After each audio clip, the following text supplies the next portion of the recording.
ధీం తగిడనక ధీం ధనక ధీం ధీం ధనక ధీం తగిడనక ధీం ధనక ధీం ధీం ధనక ధీం తగిడనక ధీం ధనక ధీం. అది గతకాలపు స్మృతి చిహ్నం.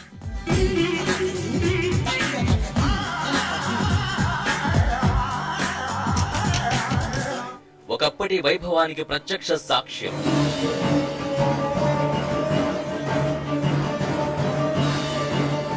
ఆనాటి సంస్కృతి సంప్రదాయాలకు నిలువుటద్దం.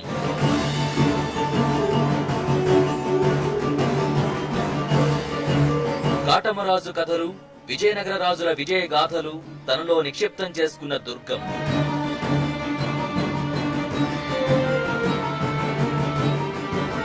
ఒకటి కాదు, రెండు కాదు, అక్కడ అడుగడుగునా ఎన్నో అద్భుతాలు, మరెన్నో విశేషాలు.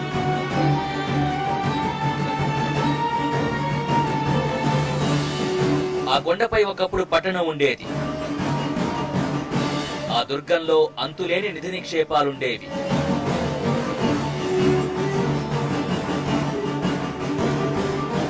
కానీ అది ఇప్పుడు కాలగర్భంలో కలిసిపోయిన రాజస్థానికి సాక్షీభూతం.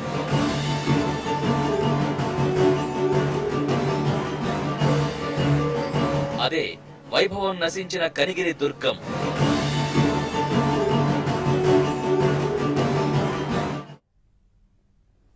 రాజులు పోయారు, రాజ్యాలు పోయాయి. కానీ ఒకనాటి వైభవానికి, దర్పానికి నిదర్శనంగా కాలగర్భంలో కలిసిపోయిన రాజస్థానికి సాక్షిభూతంగా నిలిచే కట్టడాలు మన దేశంలో లెక్కకు మించి ఉన్నాయి. అలాంటి వాటిలో ఒకటే కనిగిరి దుర్గం.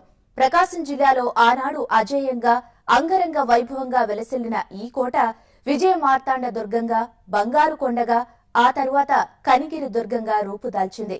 అలాంటి కనిగిరి కోట ఇప్పుడు వైభవం నశించిన విగత జీవిగా మారిపోయింది. గుప్త నిధుల వేటగాళ్ల చెరలో చిక్కి ఆనాటి చారిత్రక సంపద కనుమరుగయ్యే పరిస్థితి తలెత్తింది.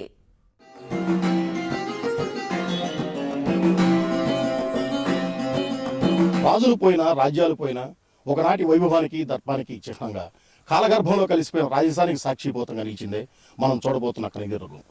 ప్రకాశం జిల్లాలో ఆనాడు అజేయంగా, అంగరంగ వైభవంగా విలసిల్లిన కోట నేడు విగతజీవిగా దర్శనమిస్తోంది. ఎన్నో శతాబ్దాల చరిత్ర కలిగిన కనిగిరి దుర్గం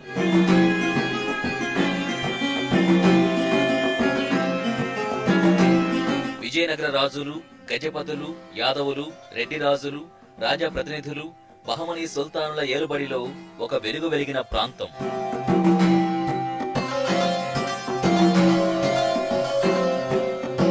ఒకప్పటి బంగారు కొండ, ఎన్నో చారిత్రక కట్టడాలకు నెలవు.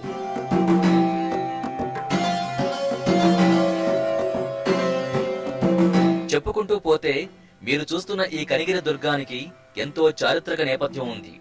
13, 14వ శతాబ్దాల్లో వైభవోపేతంగా వెలుగొందిన ప్రాంతాల్లో ఇది ఒకటి. కాటంరాజు ఏలుబడిలో ఈ కోట ఉన్నట్టు చారిత్రక ఆధారాల్ని బట్టి తెలుస్తోంది. కాటంరాజు కనిగిరి దుర్గాన్ని కేంద్రంగా చేసుకుని పరిపాలించాడని, ఆయన ఏలుబడిలో కడప, కర్నూలు ప్రాంతాలు కూడా ఉన్నట్టు కొన్ని శాసనాల ద్వారా అర్థమవుతోంది. అప్పటి కాటంరాజు పాలనా కాలం నాటి శిల్పాలు, విగ్రహాలు, కాటంరాజు గుడి లాంటి కట్టడాలు ఇప్పటికీ కనిగిరి కొండపై కనిపిస్తాయి.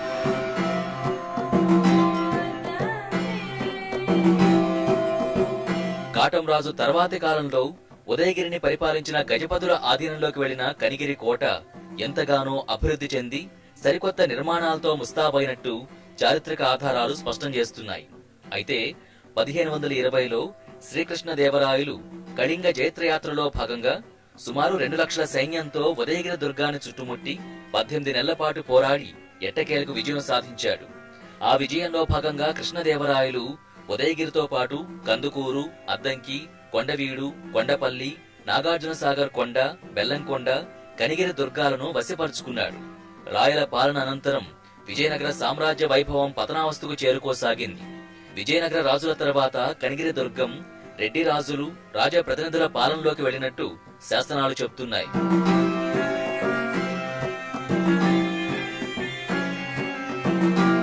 ఆ తర్వాత 1772లో మైసూర్ సుల్తాన్ హైదర్ అలీ కర్ణాటక యుద్ధాల్లో పైచేయి సాధించి ఆంధ్ర ప్రాంతానికి వచ్చాడు.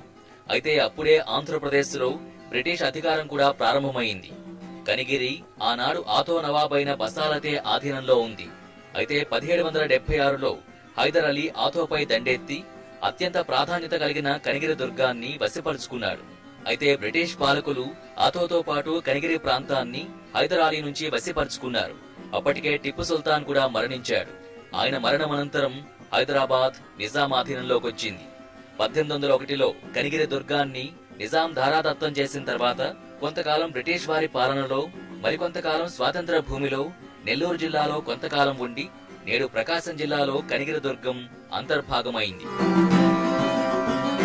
ఈరోజు దాని పరిస్థితి ఏంటి అంటే దయనీయ స్థితిలో ఉంది. అది 70వ దశకం నుండే, అక్కడ 70వ దశకం ఏంటి, అంతకుముందు నుండి కూడా అక్కడ ఆస్తులు ఉన్నాయని, తర్వాత గుప్త నిధులు ఉన్నాయని మొత్తం తవ్వేశారు. మొత్తం అంతా కూడా గుర్రపశాల, తర్వాత ఏనుగుల శాల, తర్వాత అనేకమైన బావి, కాటమరాజు భార్య, తర్వాత స్త్రీలంతా కూడా ముస్లిమ్స్ దండెత్తినప్పుడు వీళ్ళకి ఎట్లా లొంగుతాము అని చెప్పేసి ఆభరణాలన్నీ కూడా బావిలో వేసేసి వాళ్ళు కూడా దూకి చనిపోయారంట. ఆ బావిని కూడా తవ్వారు. ఆ బావిని తవ్వి మొత్తం చారిత్రక ఆధారాలే మిగిలేవు. ఇంతటి చారిత్రక నేపథ్యం ఉన్న కనిగిరి కోట ఇప్పుడు కనుమరుగయ్యే పరిస్థితికి చేరింది. కూలిన కోట గోడలు, ద్వారాలు తప్ప మరేమీ ఇక్కడ కనిపించవు. బురుజులన్నీ పడిపోగా ఉన్న ఒక్క బురుజు కూడా శిథిలావస్థలో ఉంది. ఇది నిజంగా చాలా శోచనీయమైనటువంటి విషయం. ఎందుకంటే చరిత్రను, చారిత్రక ఆధారాలను కాపాడుకోవలసినటువంటి బాధ్యత పాలకుల మీద, ప్రజల మీద ఎంతైనా ఉంటుంది. అయితే నేటి కాలంలో ఈ చారిత్రక ఆధారాలను పరిరక్షించాలి అనేటటువంటి స్పృహ ఇటు ప్రజల్లోనూ, అటు అధికారుల్లోనూ, ప్రభుత్వంలోనూ కొరబడుతూ ఉండటం వల్ల చారిత్రక పరంగా ఒకప్పుడు గొప్పగా పేరు పొందినటువంటి అనేక కోటలు, దుర్గాలు పూర్తిగా కనుమరుగైపోయేటటువంటి ప్రమాద స్థితి నేడు ఎదుర్కొంటూ ఉన్నాం. కనిగిరి దుర్గంలో భవన సముదాయాల ఆనవాళ్లు మిగలగా సమాధుల కోసం పునాదులు తవ్విన అవశేషాలు మాత్రమే దర్శనమిస్తున్నాయి. కొండ మీదుగా దుర్గానికి చేరుకోవడానికి సరైన మెట్లు కూడా లేవు. వేలాది సంవత్సరాల క్రితం రాజులు ఏర్పాటు చేసిన మెట్లు శిథిలమై నామమాత్రంగా ఉన్నాయి. శిథిలావస్థలో ఉన్న ఈ గుంట కోటి చెన్నమ్మక గుంటగా వాడుకలో ఉంది. శ్రీకృష్ణదేవరాయల భార్య రాణి చెన్నమ్మదేవి స్నానమాచించేందుకు నిర్మించిన స్నానాల గదే ఇది. ఇలాంటి చారిత్రక నేపథ్యం ఉన్న ప్రదేశాలకు ఎలవగా ఉన్న ఈ కనిగిరి దుర్గంలో మరెన్నో విశేషాలు కూడా ఉన్నాయి. ఎక్కడ చుక్క నీరు చిక్కని కరువు పరిస్థితుల్లో కూడా ఇక్కడ కొండవాళ్ళు, రాళ్ల మధ్యన ఎప్పుడు కూడా నీళ్లు ఉండటం మరో విశేషం. కొండ మీదకు చేరుకోగానే 2 మంచినీటి చెరువులు, ఒక కోనేరు కనిపిస్తాయి. కోటి చెన్నమ్మక్క బావిగా కోనేరు ఒకటి ఇప్పటికీ వాడుకలో ఉంది. శ్రీకృష్ణదేవరాయలు భార్య రాణి చెన్నమ్మదేవి ఈ కోనేరు నిర్మించినట్టు శాసనాల ద్వారా తెలుస్తోంది. బావి సమీపంలో విష్ణు ఆలయం ఉన్న విష్ణు విగ్రహం మాత్రం కనిపించదు.